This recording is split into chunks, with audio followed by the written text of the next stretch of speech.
Welcome to this episode of Through the Year with John Wesley. I'm David Bell. This one is all about how to celebrate the gifts of laity in the Methodist Church. Have you ever wished you could stand up in church and preach a sermon? In my professional life as a Methodist minister, I have listened to all sorts of sermons and read even more.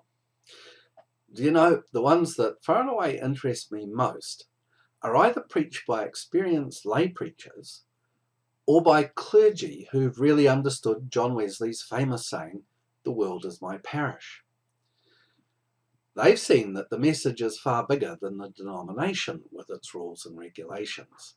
They see it in perspective, which can add depth to their preaching, especially those lay preachers who've no intention of becoming clergy. Over the years, they acquire Christian skills and knowledge, very different to the clergy skill set.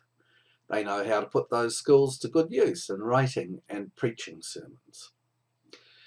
The lay preachers were the lifeblood of early Methodism. John Wesley's journals reveal how highly he prized the extraordinary individuals. They, like the Wesley brothers, had to face angry crowds. Often they were meted out far rougher treatment than John and Charles. They mostly lived a life of abject poverty.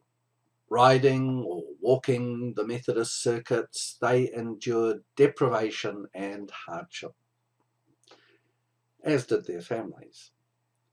Think about this.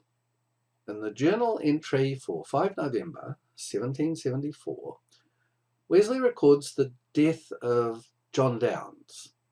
I find it powerful and moving and with a wealth of fascinating detail. Wesley starts factually, as usual. He tells us that Downes had been a preacher for many years. Loyal service, duly recognised.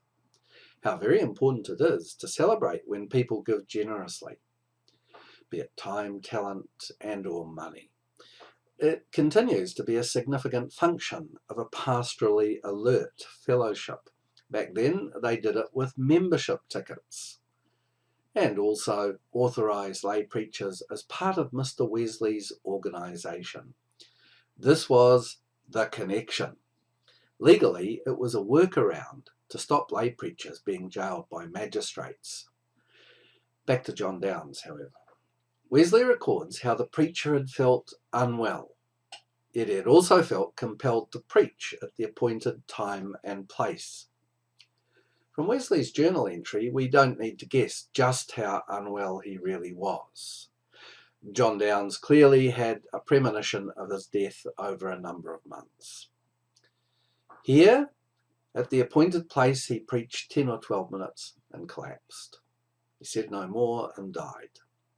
Of course, it's very distressing to congregations when preachers die in pulpits, but it happens every so often.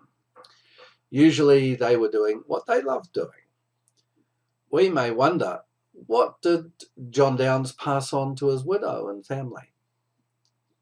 Nothing. For Wesley records that he died in poverty after sickness and pain throughout his life.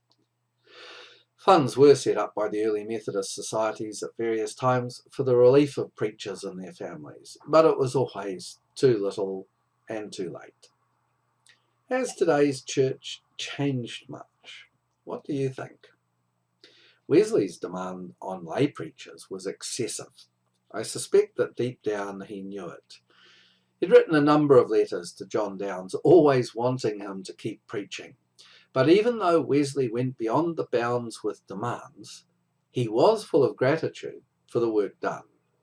He eventually put John Downes in charge of his extensive printing operation and paid him £40 per annum. In the journal, John Wesley compared John Downes' intellectual prowess to Sir Isaac Newton. That, of course, is an exaggerated claim, but there's no doubt John Downes had extraordinary gifts and talents, including what we highly prize today, an ability to creatively solve problems. Did you know John Downes engraved the frontispiece to Wesley's notes on the New Testament? He taught himself how to do it. It's a fitting tribute to this Methodist lay preacher, and is one of the best known images of John Wesley today. When Wesley found many church doors closed to him, he famously declared the world was his parish. Must have felt like that in the first years. But as the movement grew and looked more like a church, Wesley needed considerable help to run his world parish. He equipped lay preachers and clergy alike by putting them into a connection. And he spelt the word connection with an X, which looks very contemporary on the web. Today, we might call it a network. Celebrating gifts is what being networked is all about. It's quite a good place to be, maybe a very good place, in a network. Similar perhaps to John Downes feeling the need to be among his people to the very end at the appointed time and place. See you next week when we explore more from the journals. Thanks for watching.